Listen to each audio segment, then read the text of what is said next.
Holy moly. HSG tests. What I wish I would have known before going in. So let me just put it bluntly. My doctor sucked at providing me information on what was going to happen during this HSG test. I was completely unprepared.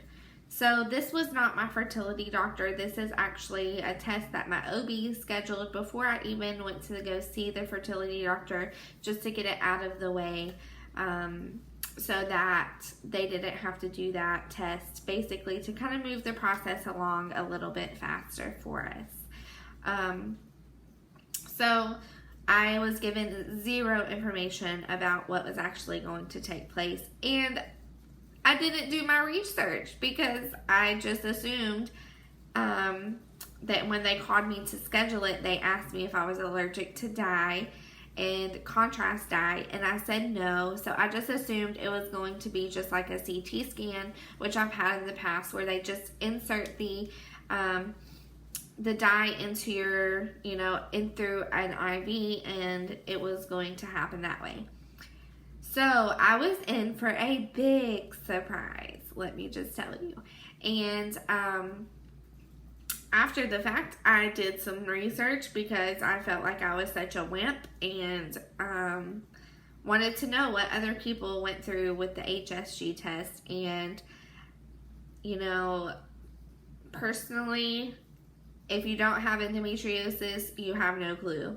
But it wasn't as simple and pain-free as some people have described. For me, at least, it wasn't.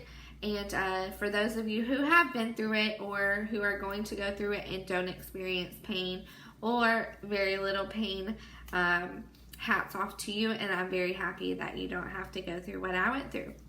So first and foremost, I was extremely embarrassed because, let me just say, I was not prepared for them to be going through my private area, as basically it was similar to getting a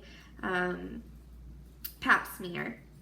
So I was not prepared for this at all. I didn't know that this was what was going to happen. So basically how an HSG test works and how they do it is you're laying on a bed, not even a bed, just the flat surface of a x-ray machine, just like you would if you were getting x-rays done.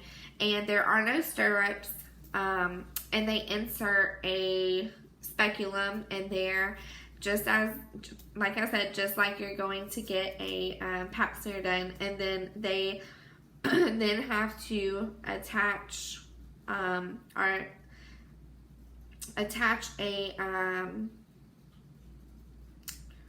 it's like a tube that they have to insert into your tube, but they have to blow up a balloon inside of there first in order to keep the dye, the contrast, going through the right way and not come back out. Anyway, so when I get there and I get into the room and the nurse explains to me what's going to happen, I was like, oh, really? So this is fun, because I was not prepared for this.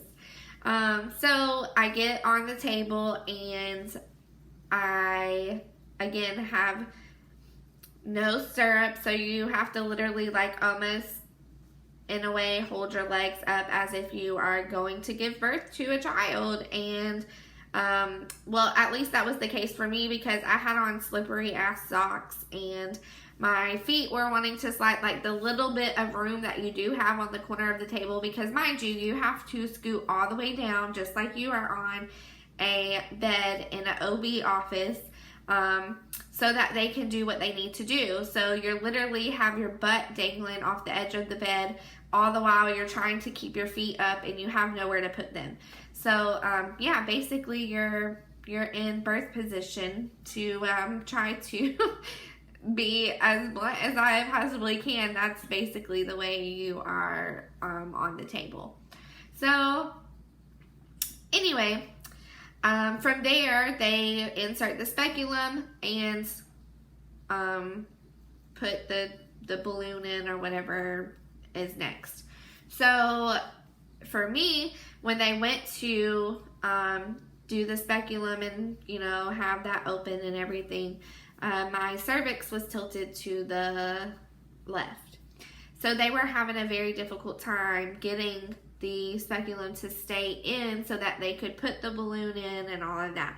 So first of all, that was extremely uncomfortable because I was sitting there with my legs back for longer than expected because they said it was only going to take a couple of minutes, and it took quite a bit longer than they even expected it to take due to my cervix being a pain in the ass. So finally, after the third try, oh, and I'm sorry, I forgot this part. Before the third try, they brought the actual doctor who looks at the screen and everything to confirm what the dye is showing inside. Comes in, they had to bring him in because he couldn't get the speculum to attach to my cervix or whatever. And so they brought him in, and he starts pushing on my stomach so hard, like he thought he could move. I don't know how he thought that this was possible, but he thought he could get my cervix to move by pushing down on my stomach extremely hard. I literally had a bruise there the next day. So he pushed really freaking hard on my stomach, like really hard. I wanted to kick him in his head. So finally, the third time he put it in there, and no, the guy did not move my cervix. The other doctor was just able to finally get it attached because I kind of tilted myself a little bit. I maneuvered myself a little bit differently, and it worked better, and he was able to get it. So then they go to put I believe the balloon is what was inserted next. I'm not exactly sure. They don't walk you through it as they're doing it. They just say, oh, you're going to feel pressure. It wasn't pressure. It was pain. The balloon hurt. And if you have endometriosis, I have stage 4 endometriosis, which is pretty bad. And if you have endometriosis, you know what I mean whenever I say the smallest amount of any altercation inside there hurts. You know, if it's painful when you have sex, it's going to be painful when somebody's messing with your insides. Just saying. So that did hurt, but it was not to the point where I couldn't handle it. It was just painful, and I was ready for it to be over. So that was painful, but then as soon as they started to insert the dye, I knew what it was because it literally brought tears to my eyes. I was on the table crying and felt like such a freaking wimp, but I'm telling you guys, it was painful. And I wish I could say that my experience was like others that I've watched where, you know, it was painful for a short time and then it went away. I dealt with the pain. I'm not saying it was as painful the rest of the day, but I did deal with a lot of pain throughout the rest of the day, that day and the next day. So once the dye was through and they were done, so as the dye is going through, they have you tilt a little bit to the right, so that they can get a good image and make sure, you know, that they get a good image of everything, all of your tubes and, you know, around it or whatever. And so, that took, I would say, maybe 2 minutes. It seemed like a lot longer than that, but the whole process, once they got the balloon in there and everything, I want to say the process was like maybe 2 to 3 minutes long. It didn't take very long once they actually got going. But because of the pain, it felt like a lot longer than that. So, afterwards, once the dye was all the way through and they looked at everything on the monitor that they needed to see and got the pictures that they needed to get, it was done. It was over. They pulled everything out and they were like, okay, you're good. You're done. We're done. So I was able to sit up on the table and of course I'm wiping my eyes and the doctor's like, I'm sorry that I made you cry. I feel bad and da da da. I'm like, it's all good. Like, you know, I'm a tough cookie. I'll get through it. But he said that it did look like there was some blockage in there and that once they put the dye in there, it removed it. So that was probably what was causing me to be in so much pain, was that dye pushing that blockage out of that tube on the left side. And so they did tell me beforehand that some people, you know, this is like a treatment for them sometimes. Once they get that test done, that they are actually able to conceive because they might have had just some blockage in their fallopian tubes causing them to not be able to conceive, which I don't believe was the case for me because there might have been some scar tissue there, but I know that the doctor on my last surgery did check my tubes when he was in there and he said that they were fine, that they were not blocked. So there probably was scar tissue, but as far as that preventing me from getting pregnant, I don't think so. But I'm not sure. We'll see what happens.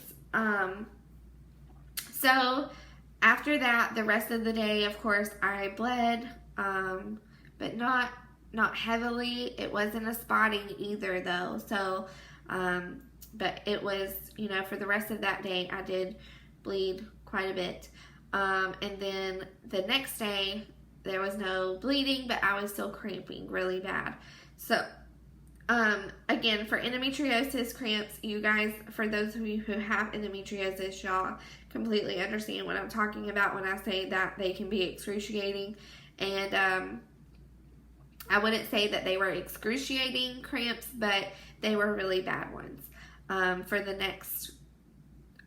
that second day, the day after, which I got it done pretty late in the afternoon, so it was that day and then the next day I dealt with a lot of cramping, but then after that I was good, and there was no more bleeding. So that's what my experience was like, and I hope this is beneficial and helps somebody who may not have known or who might have been in my boat whenever you go to get your HSG test and maybe your doctor doesn't inform you either of all that is going to take place. And hopefully you can be more well prepared than I was whenever I went in for this test. And you know, I'm not telling you this information to scare you by any means, but I feel like everyone deserves to, share their story, and I'm going to share mine with you because I feel like some of you might end up being like me, where you come out and you are like, well, from what I was told or what I saw, those people didn't deal with the pain that, you know, I dealt with. But with endometriosis, like I said, you guys know how it is, and the smallest altercation or the smallest thing happening within inside your ovaries causes pain. So thanks for watching. If you guys have not liked and subscribed, please do so you can continue to follow this journey. We are going to see the fertility doctor soon, so I will be doing an update on that very soon with you guys. Okay,